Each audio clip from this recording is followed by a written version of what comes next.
বিসমিল্লাহির রহমানির রহিম। আসসালামু আলাইকুম সবাইকে।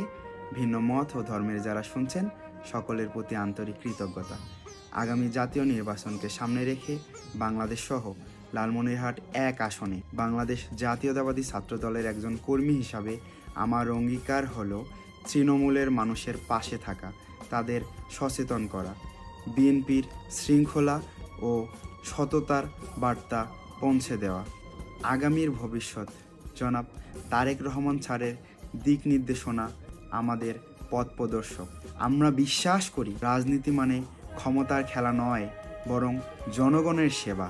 তাই প্রচারণায় ঘরে ঘরে গিয়ে গণতন্ত্র, উন্নয়ন এবং ন্যায় বিচারের বার্তা পৌঁছে দেওয়াই হবে আমার দায়িত্ব।